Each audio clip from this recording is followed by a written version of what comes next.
Perkenalkan, saya Gladys dari Universitas Dian Nusantara, jurusan Ilmu Komunikasi dengan NIM 211221057. Pada video kali ini saya akan membahas tentang pandangan Alkitab tentang LGBT. Perlu diketahui bahwa LGBT adalah singkatan dari lesbian, gay, bisexual, dan transgender. Lesbian sendiri memiliki pengertian bahwa perempuan memiliki ketertarikan seks terhadap sejenisnya. Lalu, gay adalah seorang pria atau orang yang memiliki gender pria yang memiliki ketertarikan hubungan seksual dengan sejenisnya. Lalu ada bisexual. Bisexual itu adalah seseorang yang memiliki ketertarikan seksual antara keduanya. Lalu ada transgender atau T, di mana transgender ini adalah keinginan atau perubahan gender yang dibawa dari lahir. Contohnya seperti laki-laki yang menjalani operasi untuk tujuannya agar cantik seperti wanita. Begitupun sebaliknya. Dalam faktor tersebut, orang-orang LGBT dapat memiliki ketergangguan seperti terjalinnya kelainan otak atau kelainan genetis dalam dirinya, sehingga menimbulkan keinginan untuk melakukan hubungan seks terhadap sesamanya. Adapun faktor lain seperti kurangnya kasih sayang dari keluarganya, lalu memiliki trauma. Kemudian daripada itu, faktor lainnya juga bisa disebabkan dari lingkungan. Jadi, bisa dapat disimpulkan bahwa seseorang telah berada di lingkungan yang berisinya orang-orang LGBT, sehingga dapat terasa terdorong atau memiliki faktor dorongan agar seseorang tersebut menjadi LGBT. Seperti pada zaman saat ini, yang dimana orang-orang dipaksa untuk open-minded terhadap gerakan LGBT, dimana gerakan tersebut jelas-jelas sangat berdosa atau sangat menyimpang dari ajaran Alkitab. Menurut pandangan Alkitab, dalam Injil Kejadian 1 ayat 28 yang berkata bahwa maka Allah berfirman kepada mereka, beranak cuculah dan bertambah banyaklah, penuhilah bumi akan ikan-ikan di laut dan burung-burung di udara, dan atas segala binatang di bumi. Yang dimana yang dimaksud Tuhan adalah kedua mereka ini adalah laki-laki dengan perempuan, di mana dua gender tersebut diikat dalam satu pernikahan. Maka dalam 1 Korintus 6 ayat 9-10 berbunyi, atau tidaklah kamu bahwa orang-orang yang tidak adil tidak akan mendapatkan bagian dari dalam kerajaan Allah. Jangan sesat orang cabul, penyembah berhala, orang berzina, banci, orang pemburit. Ayat 10 berbunyi, pencuri, orang kikir, pemabuk, pemfitnah, dan penipu tidak akan mendapat bagian dalam kerajaan Allah. Lalu ditekankan kembali dalam Roma 1 ayat 26-27 yang berbunyi, karena itu Allah menyerahkan mereka kepada hawa nafsu yang memalukan, sebab istri-istri mereka menggantikan persetubuhan yang wajar dengan yang tak wajar. Ayat 27 berbunyi, demikian juga suami-suami meninggalkan persetubuhan yang wajar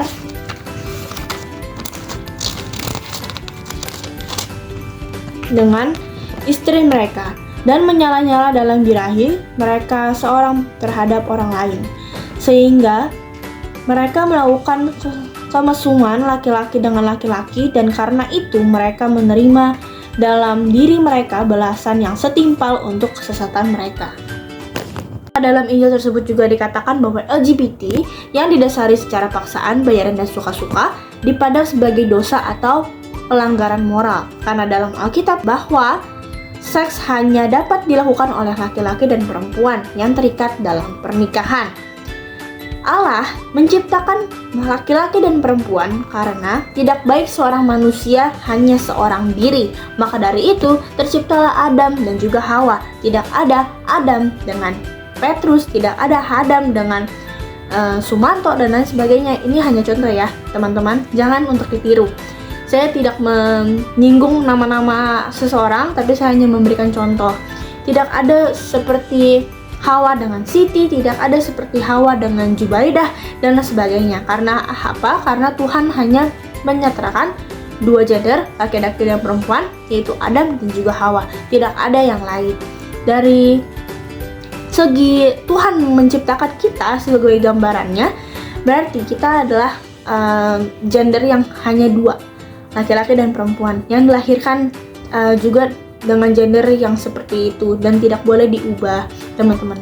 Jadi marilah teman-teman, dalam video kali ini saya berharap teman-teman bisa bertobat agar tidak terpengaruh lagi pada perubahan atau perubahan dunia yang seolah-olah menyalahkan diri kita sendiri. Mengapa kita tidak open minded? Mengapa kita tidak berpikir luas? Mengapa kita tidak mengasihi sesama kita? Mengapa kita tidak menghargai pilihan-pilihan orang-orang LGBT ini? Dan tahulah kamu bahwa hidup ini adalah sementara. Baiknya kita mempersiapkan diri agar terangkat ketika Yesus datang kembali pada akhir zaman. Janganlah kamu termakan dengan ajakan-ajakan iblis atau setan seperti yang tadi saya sebutkan, bahwa kita harus tetap open minded, kita harus tetap mengasihi, kita tetap harus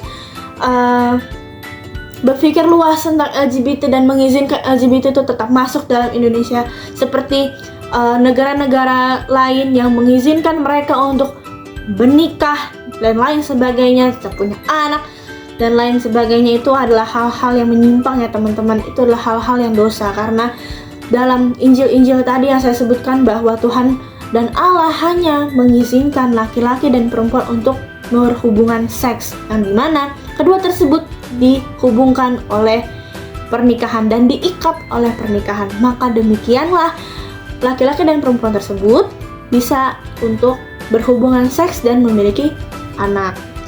Dan sebaiknya juga perkuat imannya. Percayalah dengan Yesus ya teman-teman, bahwa Ia tidak pernah meninggalkan kamu, Ia tetap setia menemani kamu. Maka sekarang mungkin saatnya untuk kembali kepada pelukan Tuhan yang telah lama kamu tinggalin, yang telah lama kamu biarin dan tidak dianggap. Karena sesungguhnya teman-teman ya, Tuhan itu tidak pernah terlambat. Dia selalu Dia selalu tepat waktu teman-teman untuk membantu kita. Jadi kita tidak usah malu, kita tidak usah merasa sungkan terhadap Tuhan. Karena apa? Karena Tuhan itu selalu membuka lebar-lebar tangannya untuk memeluk kita, saudara sekalian. Dan sebagai umat Kristen dan juga gereja, kita tidak boleh yang namanya menunjuk-nunjuk mereka ataupun mengucilkan mereka. Justru kita tarik dia, kita ambil dia, kita dorong dia untuk ke jalan yang benar. Kita bimbing dia untuk berubah, untuk menikmati kasih Kristus yang sesungguhnya. Oleh karena itu teman-teman Kristiani dan juga gereja-gereja yang amat saya hormati di sini, saya harap engkau pun begitu, sesuai dengan apa yang diajarkan Yesus kepada kita, bahwa kita harus menemani dan juga harus bisa mengarahkan orang-orang tersebut untuk kembali ke jalan Tuhan. Meskipun mereka terasa seperti, saya nggak peduli, ini hidup saya, bukan hidup Anda. Ngapain Anda ngurusin hidup saya dan lain sebagainya. Itu tidak usah didengarkan teman-teman, karena mereka sesungguhnya berbicara seperti itu karena mereka belum merasakan kasihnya dari Tuhan. Ketika kita menemani mereka, ketika kita mengajak mereka untuk berubah, percaya teman-teman, mereka pasti sangat amat merasa beruntung ketika ditemani oleh kita semua. Kita gandeng dia, kita ajak dia untuk berubah, teman-teman ya. Dan saya juga berharap bahwa kita semua ini adalah orang-orang yang berdosa. Tidak usah namanya menunjuk-nunjuk orang-orang LGBT itu sebagai hal-hal yang najis sekali dan hal-hal yang sangat dosa sekali, karena mereka juga sama seperti kita, sama-sama orang yang berdosa. Kita menganut pelajaran dari Yesus, bahwa Yesus menerima kita, orang-orang berdosa, untuk bisa menjadi anak-anaknya juga. Tidak dibeda-bedakan. Begitupun dengan kita teman-teman, kita tidak boleh membeda-bedakan dia dengan orang-orang lain. Justru kita harus mengajak dia untuk menjadi orang yang baik, untuk menjadi pelaku-pelaku firman kembali. Karena apa teman-teman? Mereka kasihan teman-teman ya.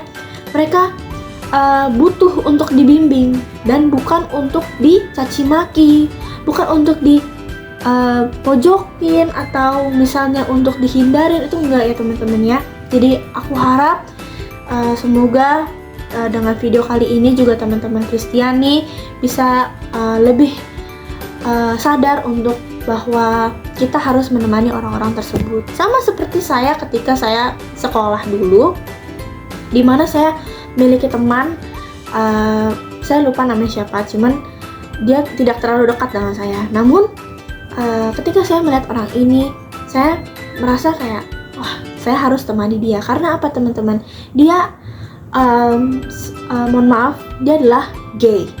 Bisa disimpulkan gaynya dengan cara dia ingin berpenampilan sebagai perempuan, dia pengen rambutnya panjang dan lain sebagainya. Saya tanya ke dia, kenapa kamu begitu? Sejak kapan kamu udah mulai ngerasa kalau kamu itu pengen menjadi perempuan gitu? Lalu dia menjawab teman-teman, dia menjawab bahwa dulu selagi ia kecil, ia seringkali menonton video-video seperti LGBT dan lain sebagainya. Ya teman-teman tahu ya, di luar sana, di luar negeri itu sangat vulgar sekali untuk diberikan seperti tontonan seperti itu. Dan teman saya ini yang nonton sekitar umur 5 tahun, dia langsung kayak, apakah saya bisa menjadi dia? Saya pengen banget jadi perempuan karena perempuan itu enak dan lain sebagainya. Sampai saya bilang ke dia, tolonglah, tidak usah kamu berpikiran seperti itu. Karena apa? Tuhan itu tidak menciptakan kamu dengan dengan salah gitu, dengan LGBT-nya. Justru Tuhan itu udah menciptakan kamu sesuai gambaran Tuhan, sesuai keinginan Tuhan, dimana Tuhan pengen kamu untuk jadi laki-laki, bukan kamu lahir laki-laki jadinya perempuan. Tuhan nggak gitu ya teman-teman. Nah lalu dia kayak, oh iya bener juga, tapi gue nggak bisa lepas nih dari ini karena menurut gue layak untuk jadi perempuan. Dan saya berkata sekali untuk teman saya itu, saya berkata bahwa apa sih yang enaknya jadi perempuan dari kamu laki-laki? Kau bisa bayangin bahwa ketika kamu laki-laki yang pengen menjadi perempuan, apa kata keluarga kamu? Bagaimana dengan lingkungan kamu? Kamu berpikir lebih panjang nggak terkait keluarga kamu menerima kamu atau enggak? Atau semisalnya teman-teman kamu itu gimana? Dan lain sebagainya. Nanti kamu misalnya mau jadi cari kerja dan lain sebagainya itu gimana? Dan dia bilang, saya nggak tahu, saya hanya mau ya saya aja yang merasa senang gitu, kalau orang lain dia nggak peduli. Nah itu salah ya teman-teman. Kita harus menggandeng dia buat pertama takut dulu sama Tuhan, lalu dengan takut dengan Tuhan itu dia bisa berpikir bahwa oh iya keluarga gue tuh berharga tahu, karena keluarga gue ini tuh yang menemani gue dari senang sampai susah. Gue selalu sama keluarga. Terus juga bisa berpikir bahwa teman-teman gue juga berharga tahu. Kalau misalnya gue berubah tiba-tiba kayak jadi perempuan, apa mereka mau lagi ya temenan sama gue? Atau misalnya apa keluarga gue nggak merasa bahwa kecewa ya karena tiba-tiba gue pengen berubah gender? Itu yang mesti kita mesti kita rangkul, karena yang pemikiran seperti itu nanti dia lama-lama bisa berubah teman-teman. Jadi teman saya juga akhirnya berubah jadi gender sesungguhnya. Puji Tuhan dia bisa bertobat di SMP kelas 9 akhir. Dia udah bisa membuang pikiran-pikiran dia menjadi yang lebih baik. Itu sih teman-teman. Jadi sekali lagi saya harap teman-teman juga bisa menjadi orang-orang yang lebih baik dan juga lebih pengertian terhadap orang-orang yang merasa bahwa diri mereka LGBT.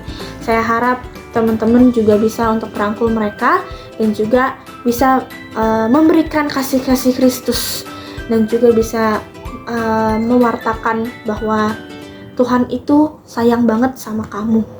Tuhan itu tidak pernah yang namanya ingin mengecewakan kamu. Gitu.